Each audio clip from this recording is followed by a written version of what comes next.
আমার সকল প্রিয় ছাত্রছাত্রীকে জানাই আমার চ্যানেলের তরফ থেকে স্বাগতম।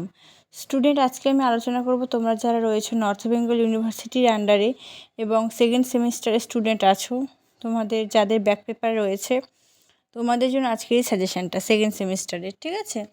তো সোশিওলজি ব্যাক পেপার সাজেশান আলোচনা করছি NBU আন্ডারে। তো তোমরা কিন্তু অতি অবশ্যই ভিডিওটি শেষ পর্যন্ত দেখবে, তাহলে বুঝতে পারবে যে আমাদের কোন কোন প্রশ্নগুলি কিন্তু অতি গুরুত্ব সহকারে পড়তে হচ্ছে, সেটাই কিন্তু আলোচ্য বিষয় আজকে, ঠিক আছে? তোমরা অবশ্যই কিন্তু শেষ পর্যন্ত দেখো, বুঝতে পারবে। একটু ধৈর্য সহকারে ভিডিওটি দেখতে হবে, তাহলে পরীক্ষা কিন্তু খুব ভালো হবে, ঠিক আছে? তো চলো আলোচনা করছি। দেখো, প্রথমে আমি 10 মার্কের প্রশ্ন আলোচনা করবো আজকের এই ভিডিওর মাধ্যমে। পরবর্তী ভিডিওতে তোমরা 5, 1 সবটা কিন্তু পেয়ে যাবে, ঠিক আছে? আলোচনা করছি, দেখে নাও। তোমরা অবশ্যই কিন্তু বুঝতে পারবে যে কি পড়তে হচ্ছে কি না পড়তে হচ্ছে সবটা।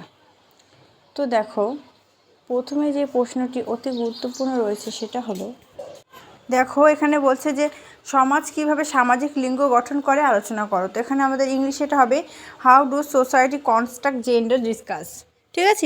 তোমাদের কিন্তু ইংলিশে আসবে, আমি বাংলাতেও আলোচনা করে দিচ্ছি তোমাদের সুবিধাতে। তো দেখো, লিঙ্গ অনুশীলন স্বাস্থ্যের ইতিহাসের উপর টিকা, write a note on the history of gender studies, ঠিক আছে? তৃতীয় প্রশ্ন, ভারত সরকার নারীদের অধিকার রক্ষার জন্য যে বিভিন্ন প্রকল্প ও নীতিগুলি গ্রহণ করেছে তা আলোচনা করো। সরি, তো এখানে তোমাদের ইংলিশটা আমাদের হবে discuss the various policies and programs undertaken by the Indian government to safeguard the rights of woman, ঠিক আছে? যে নীতিগুলো রয়েছে সেটা কিন্তু অতি গুরুত্বপূর্ণ সহকারে আমাদের কিন্তু পড়তে হচ্ছে, ঠিক আছে? তো দেখো, পরবর্তী প্রশ্নের দিকে যাওয়ার আগে তোমাদেরকে বলবো তোমরা অতি অবশ্যই প্রত্যেকটা প্রশ্ন খুব খুব খুব খুব গুরুত্বপূর্ণ সহকারে পড়বে, ঠিক আছে?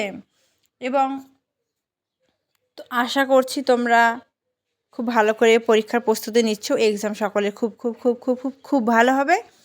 অবশ্যই কিন্তু প্রত্যেকটা প্রশ্ন কিন্তু ফলো করে যেতেই হবে পরীক্ষার আগে। নেক্সট, পরবর্তী আমরা যে প্রশ্নটি দেখছি সেটা হলো, দেখো এখানে বলছে লিঙ্গ সামাজিকীকরণের উপর টিকা, write a note on gender socialisation. Next, নারী ক্ষমতায়নের উপর টিকা, write a note on women empowerment. Next, কর্মক্ষেত্রে নারীদের হেনস্থার উপর টিকা, write a note on harassment of women at work place, ঠিক আছে? এই প্রশ্নগুলি কিন্তু আমরা কিন্তু বানিয়ে লিখতে পারবো, কিন্তু অবশ্যই আমাদের কিন্তু 1-2বার পড়তে হবে। সবসময় চেষ্টা করবে বুঝে পড়ার।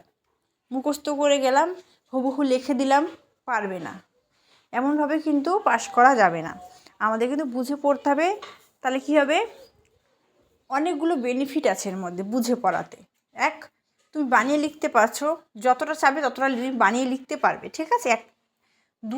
3টে লাইনকে তুমি 4টা লাইন আরামসে করতে পারবে। এবং বানিয়ে লিখলে কি হয়, আমাদের মাথায় ব্রেনের চাপটা কম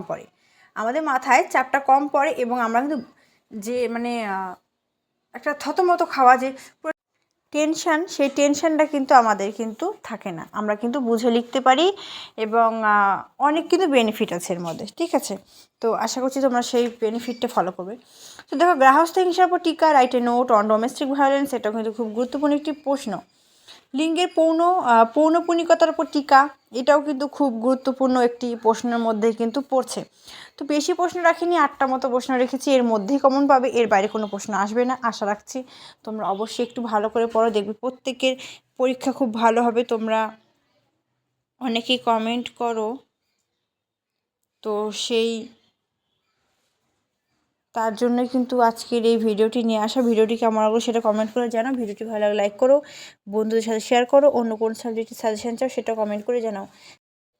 thanks for watching after all, thank you সকলকে।